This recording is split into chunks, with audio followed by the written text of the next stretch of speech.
Into Hi, welcome to the latest episode of the Wellbeing Show. I've got a good mate and colleague who's come back to join us. I think of you as a mate these days, Sarah. We can have a good old chin wag, which we just Yeah, did you too, Noel. before it started. Colleague Sarah, who's got a late diagnosis of ADHD. We're going to discuss some of that and catch up with her with a new book as well. What's your new book called? ADHD at last, when the noise made sense.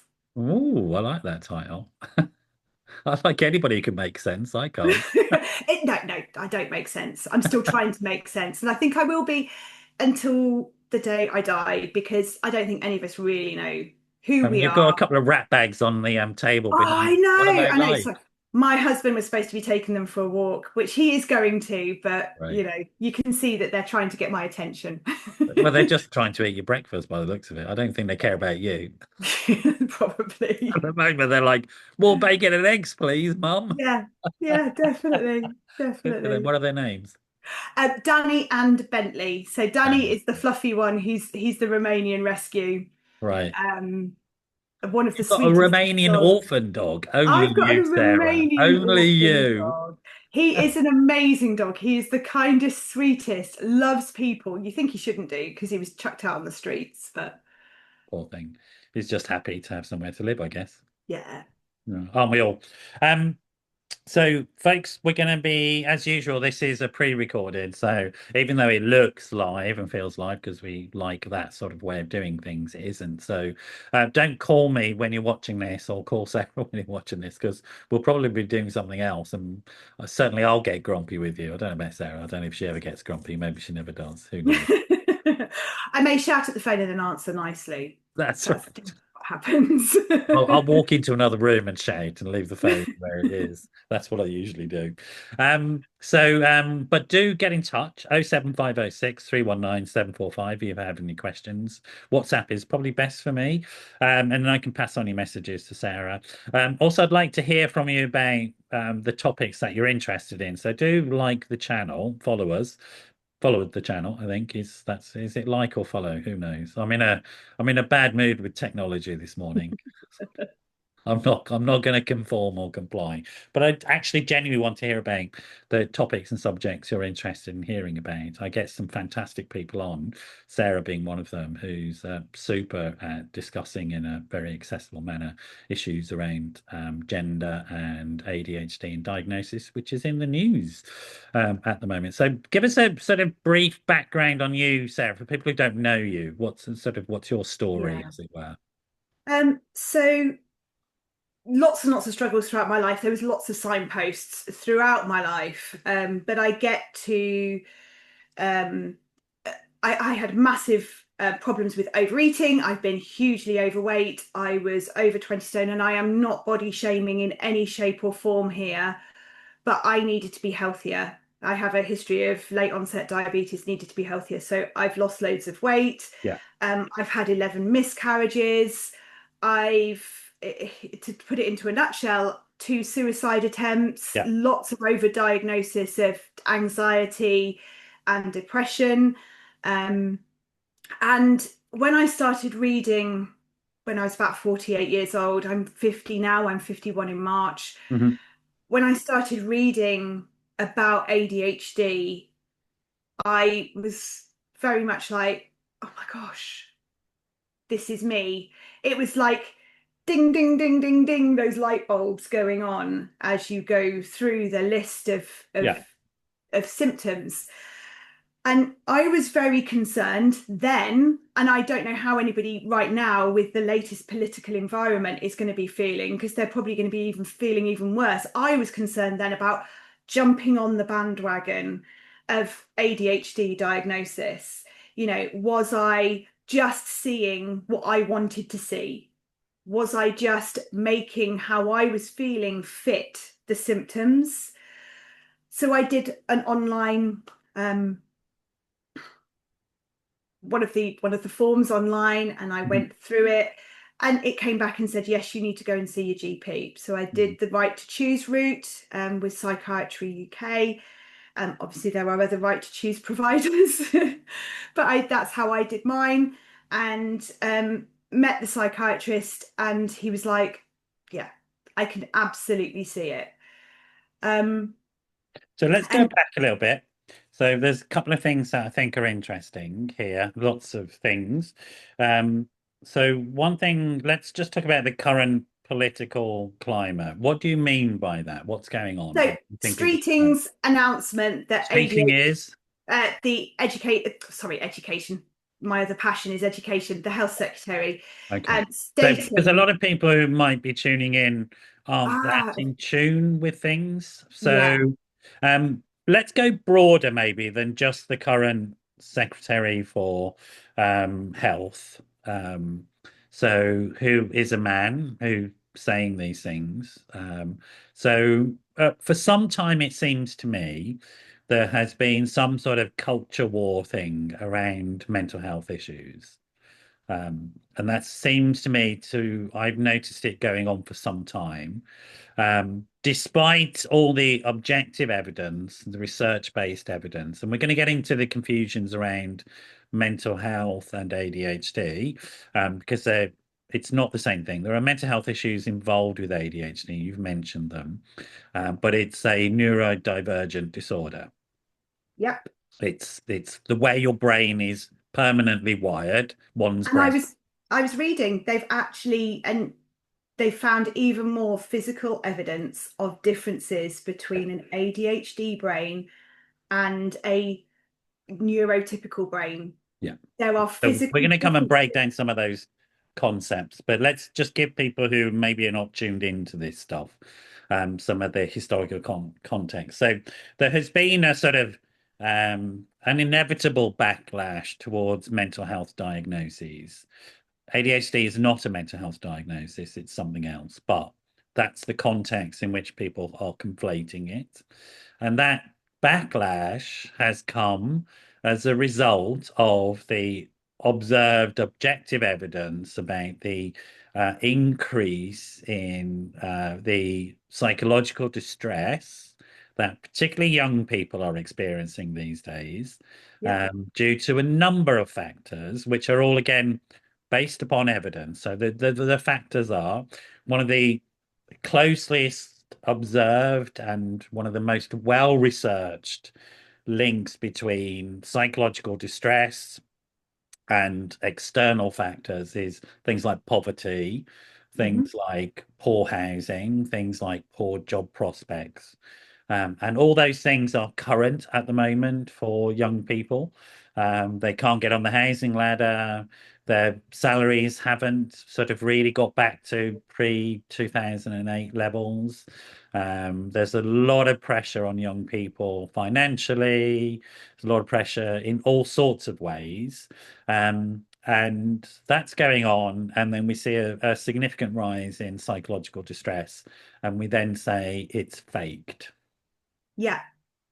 which is quite strange. I mean, we have all these economic figures coming out telling us that the GDP has dropped. I'm not going to get into the politics of Brexit, it's just a fact.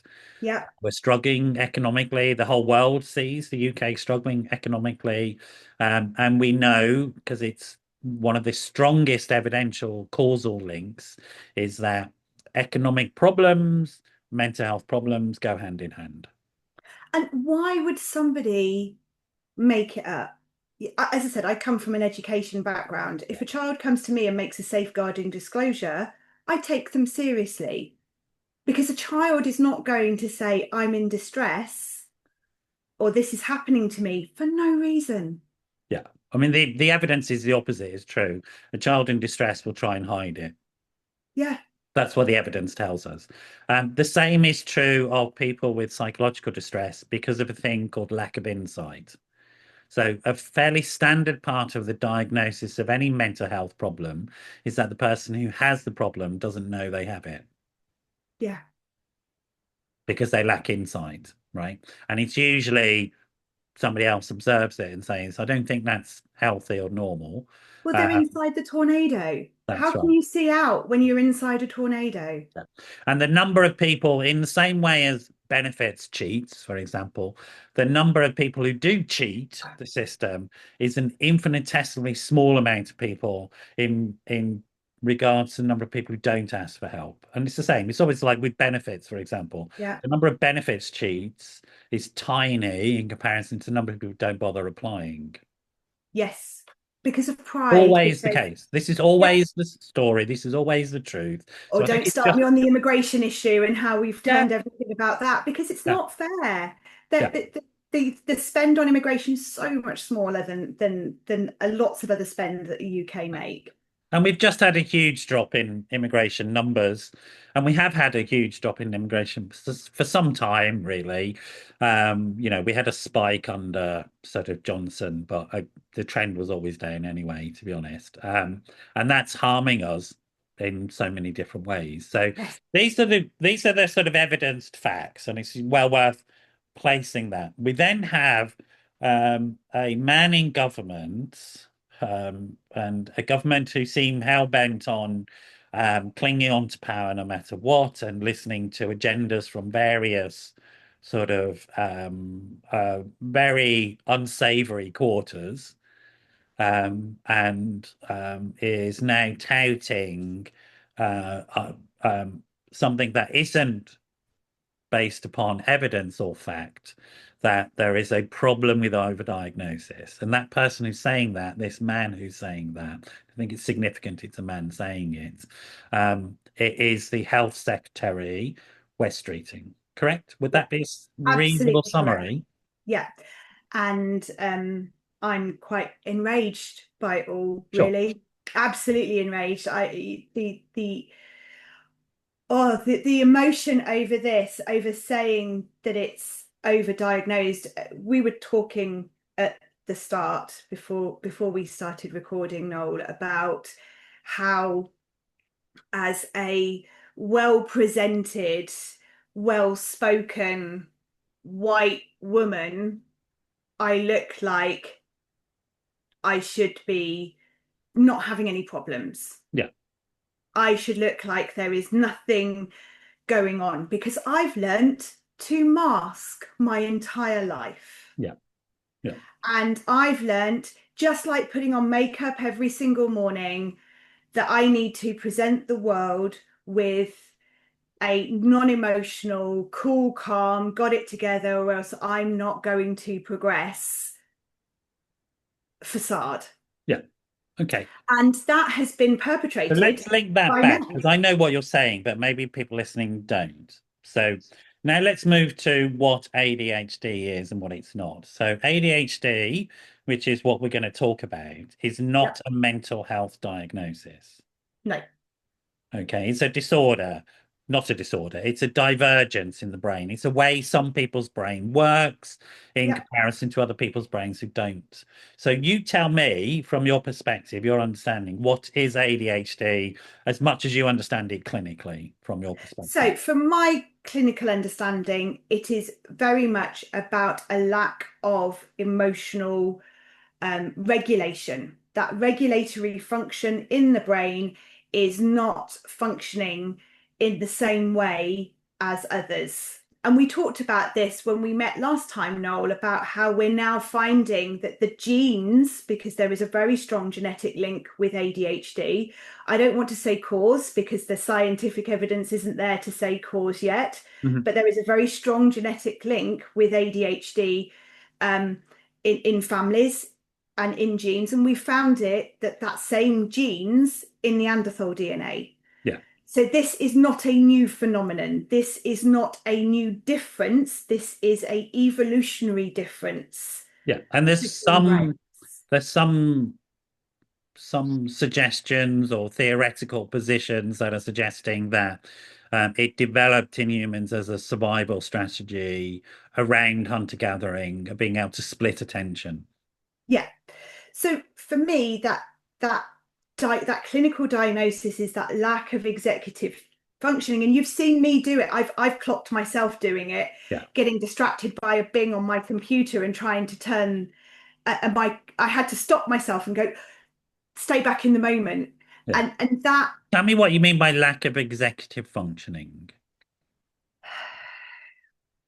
so for me, it's about that ability. It's like that boardroom that regulates those hormones that are controlling those emotional feelings are just not there. Okay. That's how I describe it. That boardroom who sit there and go, that is an important task, we need to do that first, or that is an important feeling, we need to focus on that, or we need to stay in the moment. Those decisions are less easy to make. Okay. So that's sort of connected, I think, to what people describe as or define as the topographical description of the brain, a Yeah, top-down approach. So the executive functioning is up here in the frontal yeah, lobes, yeah. and then we've got a midbrain, and then we've got a back brain. Is that Yeah, correct? so that parietal lobe there, and then we've got the occipital lobe at the back. Okay. Sorry, scientist. So tell us about your professional background so people understand who we're talking to, because I know who we are. Yeah, so I did a degree in biochemistry. I worked in pharmaceuticals. I went into publishing. I worked in London in publishing, in medical publishing, and then went on to be a teacher. So I have a scientific background. I am not a neuroscientist by any stretch of the imagination. I am a general scientist. Yeah. I did work and research in enteric pathogens in Campylobacter in food poisoning. You've just spoken a Um, foreign language to me. I have no yeah, idea what any of that so means. that's why I went back to in food poisoning. I did some research in food poisoning in my early years, um, but I So didn't I have an would sum that up as understanding. being you're a highly educated, highly intelligent person, that you have a background in understanding complex scientific ideas, and that you also have a background in teaching complex ideas to people who are Yeah, learning. yeah. I teach all three sciences to A level. Right. So there you go. So there's a certain sense of competencies. You also are humble enough to recognize the limitations that you have. You're not a neuroscientist. So, No, but you're not a fool. no, sometimes, You're but not yeah, uneducated about these no, things. no. You're I not sort of do. wallowing around, drowning in all of this sort of stuff. And it's interesting to me that that because your diagnosis of ADHD came much later in your life, didn't it? It didn't come in. Yes, yeah. 48. Right. So let's talk about that and diagnosis, late diagnosis, and differential diagnosis between men and women. So, for some time, I can tell you as a fact, I know this, young boys have been getting diagnoses of ADHD, and there's a lot written about it. And that goes back 20 plus years in my clinical experience that we've been recognizing that young boys in schools are having problems and that we can put it down to ADHD. And there's been an increase. But young boys, and it's been the H bit of the ADHD Yeah. that has been focused on simply because young boys are hyperactive and cause disruption in schools. And as a teacher, that's where uh, I was talking to a parent about this the other day. It's that those students in the middle that often get forgotten. Right. You've as a teacher, you've got those hyperactive boys or the ones that take your attention away whilst you're trying to work with a class. Then you've got the ones that maybe have needs and you're trying to differentiate for those needs and scaffold for those needs. But then we have this group in the middle where I think a lot of us women fall into Yeah. the quiet ones in the middle that actually probably never get spoken to throughout the whole lesson. Yeah. And they're not understanding what's going on in the class. That's the point. Yeah. Or they're completely away with, Yeah. whatever daydream, whatever thought process is focusing on their brain at that point in time. And is there anything they can do psychologically to change the makeup of their brains? Can No, they? no, this is a physical difference. It's like saying I have four fingers rather than, five fingers on. I know we don't class these as fingers, but you know what I mean. Yeah. It's like saying I only have one of something when I should have two. I've only got one kidney when I should have two. It's Okay. a physical difference. We are not talking about a So it's a bit choice. like if somebody's in a wheelchair and we say to them, "Can you just get out of it and walk up the steps?" We all Yes, know that that's bizarre. That's a bizarre statement, isn't it? so saying to somebody who has a neurological difference like autism, like ADHD, calm down, just focus more, just be who you are not, is exactly that. Okay. And is there, in your experience, I mean, I actually don't know the answer to this question, in terms of, because I think we're still at the early days of diagnosing women with ADHD, but we know there's some difference in presentation socially, right? That, Yes. but is that borne out in numbers in terms of the numbers of people who are diagnosed with ADHD where the H isn't the main thing? If you just So they've kind of split it now since the female diagnosis was introduced in 2013, if I got my date right with that one, sounds about Noel. right It's to it's me. it's Yeah. around there. Um, that they're now kind of saying we've got the inattentive diagnosis, the hyperactive diagnosis, or the combined diagnosis. So anybody now going for a diagnosis will get one of those. Mine has very much presented as inattentive, and it's those age-old memes, isn't it? All squirrel. I don't. I'm not belittling it, but it is that I mean, that's me to ability. a T. That's what I am. Yeah, I'm that ability to conformist. stay I'm on track. conformist, and I go off in my own world inside my head. Yeah. You wouldn't know I wasn't here, but I'm, that's the way, and that's what it was for me as a kid. But I'm also, my sort of my type is quite mild, really. So it's never really been a struggle in my life, to be honest. Um, Yeah, I suppose I'm now seeing, and then we get into the perimenopause hitting and all of those hormonal issues, which whack women over the head like a iron skillet. That I don't think people realise unless you go through it, quite how significant that is. And so then we've got these women who've been functioning and masking for the yeah, past 40, 45 years. And then these hormones suddenly come into play, and the changes in the hormones suddenly come into play. And then we have this heightened awareness of these symptoms. right. And then we start to seek the diagnosis. And that is where these diagnoses are coming from. Now, coming to I think diagnosis is a really interesting and important subject here because and you said this, you've got loads of misdiagnoses over the years, right? Yes. Do you mind saying which ones you got? Oh, depression, anxiety. I've had lots of different types of antidepressants Yeah, throughout my life. I've had lots of counselling because, and that's why I put into context some of the things that I've lived through, some of my lived experiences with the weight. For me, the food, I think, was very much chasing dopamine, part of that ADHD. When my executive functioning was out of control, yeah, eating was a way of getting a dopamine hit. I yeah. know that now, but I didn't understand that then. And I kind of there's a massive grief, I think, about how things could have been different if I'd have had a better understanding of the way And my so brain was as working. a lived experience then, when you got all this counseling and these medications and they didn't work because they wouldn't work for you, how did that leave you feeling? Like I was broken. Right.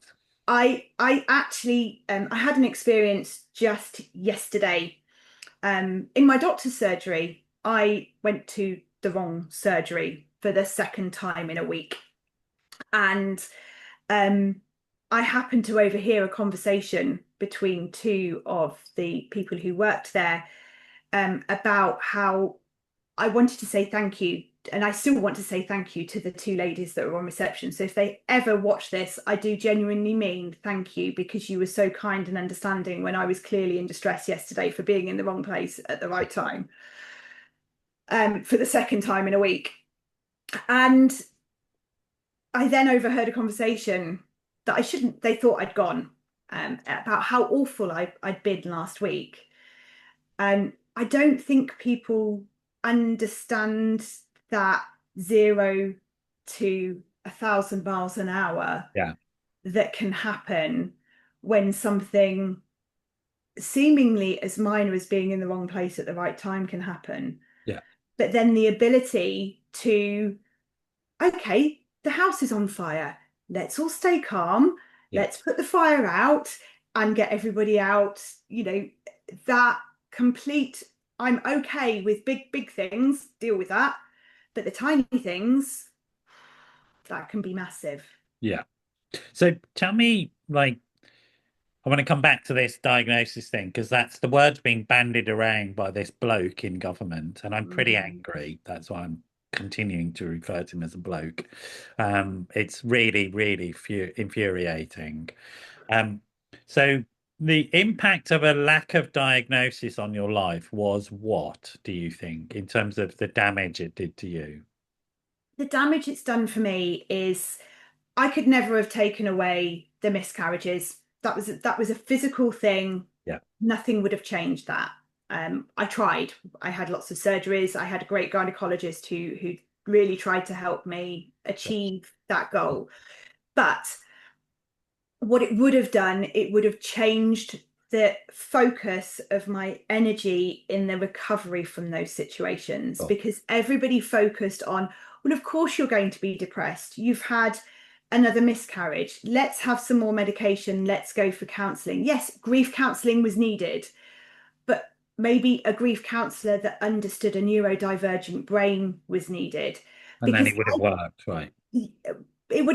I think it would have helped more, Okay. because I'm very self-aware. I can sit here and say, in that moment, that when that tornado is spinning, I'm doing this. I can sit back and I can look at it and I can describe it. So lots of counsellors go, you understand your brain. Yeah, I do. I just can't control it. Yeah. Since the diagnosis, what's changed for you, Sarah? Um, Definitely that ability to go, in this moment, I need you to do this. And it's the biggest communication I've given to my husband, Right. really. That when I am reacting into what you see as an explosive way, I need you to do the, honey, I can see you're struggling. Let's take it back. Give me a hug and reset. Right. Because if you give me energy, I'm going to give it right back at that point in time. And I have no control over that. Yeah. Yeah. So And that in has been the terms of biggest other change. people and their response to you and their relationship to you, I mean, obviously, people who don't know you in a surgery don't know you, but in terms of colleagues and friends and other family members, I think they're starting to, I think that there is still a little bit of the, not from my friends, not from my family. I still think people go, but you just look fine. yeah, I just, I was talking to somebody about the book, and he said to me, he's also written a book, and he said, oh, I'm just going to put ADHD in my title somewhere because it will yeah, come up higher on the Amazon listings. yeah, And I'm like, okay, it's ADHD isn't a marketing tool for you to sell your book. yeah, This is it felt very belittling, that statement. yeah, yeah, Kind of say, I'm going to jump on this bandwagon. yeah, yeah. And that's how it feels at the moment, is that because it's Yeah. in the news, because it's being sort of attacked as a concept, and the people who are getting the diagnosis are being attacked, then it's somehow this label now is a bit dirty for you. Yeah, absolutely. People see it as an excuse for All poor right. behavior. Okay, so let's come now to, because you've been doing some work with kids in schools around revision, kids who have attention deficit issues. Is that correct? Yes, yeah. What's happening for them in this context? I think they are struggling with how to revise, how to actually study, because maybe they're sat in their class in that middle group, and it doesn't have to be females in that middle group. There are lots of boys in that middle group that I just talked about that maybe were only present for some of that situation, some of that class. Yeah, So they've missed the explanation in class. And then where do they start? If it's a subject they don't enjoy that much, Are they going to have the motivation to actually get started? That getting Sure. started motivation is huge within ADHD Sure. symptoms. Sure. So there are specific strategies that need to be employed and sort of understood by the teachers, I guess, to help Yeah, our kids. absolutely. And I think it's that chunking it down into small, simple. If you I'm working with a new student, and it's what I'm going to do immediately after this call, Yeah. wanting to develop. And I was thinking about it in the middle of the night last night, wanting to call it my backpack.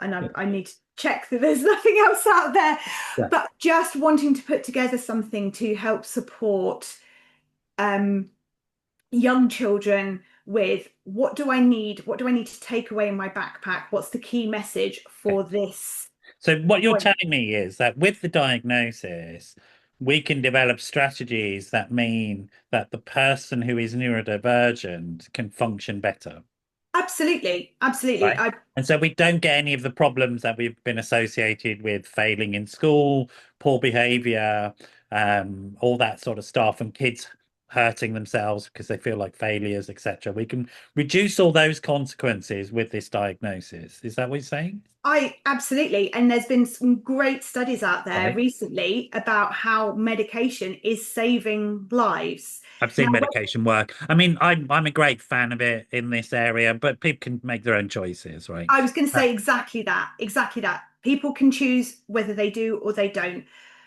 So let But me give you a practical example of what I'm talking about. So some of those kids that we're talking about in that middle group who are not overly demanding of attention, but lose attention themselves, they may not understand the concept of an hour. We know that that's a feature for some kids with ADHD. They can't do timing. yeah, And some of them can't even read certain types of clocks. They don't make sense. Some need numerals, some need hands. But there's a simple trick we can give to kids in that situation, which is we can break the hour down into colors for them.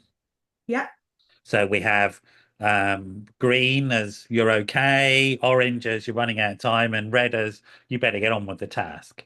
And the teacher can just simply come and move the pointer on the colored segment in the hour. And then the kid can understand it and can then develop, can do the class, right? We know yeah, that. So when we have the diagnosis, we go as professionals and maybe as parents and non-professionals, we just go, okay, but there might be some extra help needed. In the same way that if we see somebody in a wheelchair, we might go, there's a ramp over there. You don't need to use these stairs. That you yes, can get in via the ramp, right? Is that what we're saying? absolutely. This is about inclusivity. Right. It's about saying what reasonable adjustments can we make to ensure that everybody is thriving? And that's what that diagnosis gives you. It gives you that permission to request those reasonable adjustments. So when we give the kid that colored hour, the color coded hour, are Yeah. they less or more of a problem? In my experience, they're less of a problem because they can then stay focused on what they need to be doing rather than what else is going on in the room. Demanding or just Yeah, checking out. So the diagnosis then leads to positive outcomes for everybody. absolutely. So when Wes Streeting says we shouldn't be diagnosing people, You're just creating a future problem. right? And that is That's the my thing. opinion. No, it's not an opinion, it's a fact. Yeah, It's a fact. We have evidence to prove that when we have a diagnosis and we have appropriate interventions for that diagnosis, that we get what's called a virtuous circle of improvement. everybody wants to feel successful. And if we can improve people's sense of success at every step of the way by making small changes, we are going to improve people's confidence, self-worth, self-belief. Right. So that's the individual, but also thinking about the teacher who has to teach a classroom full of 35 kids or whatever. If they found a strategy which enables them not to have to focus all their attention on one person, they can then go and help other kids. I mean, I'm surely parents can understand why having that diagnosis of that kid and giving them that resource means their kids get more of the teacher's time. I mean, doesn't that make sense, right? Absolutely. And if you look at a lot of the figures that are coming out right now, we're still underdiagnosing. The global percentage of ADHD globally is around 5%. Sure. That's Yeah, I my mean, it's quite a understanding. significant divergence. I mean, Yeah, it would be for a survival strategy for the human race, I guess. yeah. Um, but we're still under that level of diagnosis, even at this point in time when But the streaming evidence is, shows us that we're in a win-win situation with these diagnoses. yes, Everybody's lives improves, like the teachers, your child, whether they got ADHD or not, the child with ADHD. The yeah, evidence showed us everything improves, and our Secretary for Health wants to attack kids getting these diagnoses.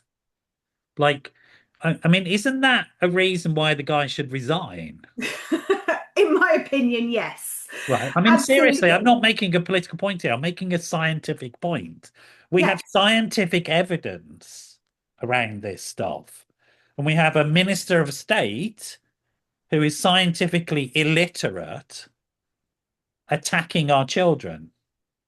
That's how I see it, to be honest. yeah, absolutely. And attacking children that it comes across as an easy political win. People That's always do this with the powerless and the voiceless. They're always attacking people. I'm pretty disgusted with the guy, right? yeah. I'm pretty disgusted with this situation. I'm not, I find I'm intolerant of it, to be honest. We are running out of time, and I'm glad you came on because I've just got to get some of that out of my system. I'm so angry. I know, and Do you know what I mean, Sarah? I'm I feel, like oh gosh, boiling about it. I could have ranted and raved, and I've really tried to make this not just about the Secretary of State bloke and his latest diatribe, Yeah. which seems to have been unthought. I mean, Maybe we should, he should do Jeremy Kyle again. Give him one of that show. He can do yeah, that. Do you know what I mean? He's just or another it, piece of gammon as far as I'm concerned. That's with it. that clear lack of forethought and thought before he speaks, maybe he should be seeking a diagnosis. You know, could be most politicians maybe need something. I don't know. Not my place to say. We are running out of time. So you've been doing a specialist project helping kids with ADHD revise. Yes. Really important. You've written this book. Tell me what the book is again. So the book is called ADHD at Last, When Okay. the Noise Made Sense. And it's just a bit about my journey. Right. I'm also developing my coaching skills. I am an ADHD coach. Yeah. I'm developing my coaching skills even further to become an accredited coach. Yeah. Um, What's an and ADHD coach? so, an ADHD coach is somebody who is not there to counsel, but to help you find strategies and techniques that will help you overcome the challenges that your brain presents for you. Right. Okay. So Um, look at the sort of kit bag that you need. yeah, absolutely. Do you need the coloured clock in your bag? I went to a concert on Sunday. I went with my husband to see the Stereophonics, and I took a pair of earplugs in my bag Yeah. because I was then able to enjoy the concert. The noise was too much for me, but I wanted to go, and so therefore I always have a pair of earplugs with me now so that I can avoid that sensory overload. Yeah, great. And so learning that sort of stuff. And to be honest, the reality is that we don't have access to services at the level where everybody can go and see a clinical psychologist or a psychiatrist to get this advice. I mean, that's not the truth. The truth is you might get your diagnosis if you're lucky. If you're Yeah. lucky, you might get your diagnosis. You then have to scramble around to find out what actually works for you, right? Yes. And so there's a couple of every chapter, every section has some coaching questions because coaching is about asking questions because it's very much founded on the belief and the knowledge that you have the answers of your own brain. Yeah. I'm not going to sit there and tell you how to live your life and what to do. Yeah. You have the answers of what's best for you. It's asking the right questions to get that understanding and help you have that understanding is what coaching's all about. And so there is some coaching within the book as Great. well. Great. And in terms of the sort of help with revision for kids, is that a service you're providing as well? Yeah, absolutely. I've got a workshop on the 10th of January, which is happening. And if anybody is interested in signing up, then it's simply revision.sciencecafe.co.uk and you can register for that workshop. It's a small fee for an hour's live workshop to go Right. through some different revision strategies that can just Super. help. Super. Yeah. And Science Cafe is where people can get hold of you, I guess. Yeah, absolutely. The website there, sciencecafe.co.uk, if you want any information about anything Yeah. that I've talked about, or even just to say, me too. And I don't want to I mean, qualify that's for, fine. That's really, really useful. And we should remember there's your husband in the yeah. background.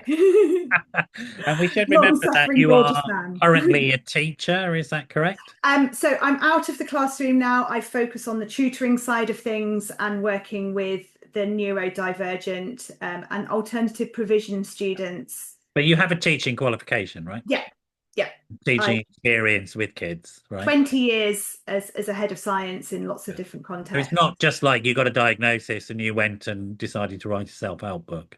No, no. And You yeah, actually know how to teach. yeah, I know how to teach. Basically. I You've got understand, qualifications and experience in doing that. yeah, so lived experience and qualifications in all of these areas. I wouldn't be saying I'm a coach unless I have put a lot of time I mean, into the coach is like a little bit of training. stuff on top in terms of your actual qualifications, mate. Yeah, I know. Seriously. Get out of here. It's a style. It's an adaptation of a teaching style is coaching. That's what it is. Yeah, So it's fine. It comes from NLP and all that sort of stuff. And I'm really into coaching as a style. I think yeah, it's really brilliant the way it works. I'm not putting any of that down. But fundamentally, you're a serious professional who's been in this field for a long time. yeah. I've got a master's in teaching leadership. Yeah. So Yeah. I've put a lot of time and effort into lots of different research Yeah. Yeah. around children and how we learn and our brains. Yeah.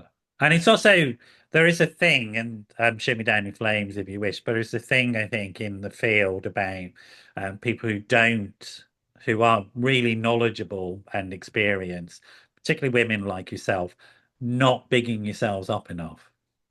Oh, we're very shy.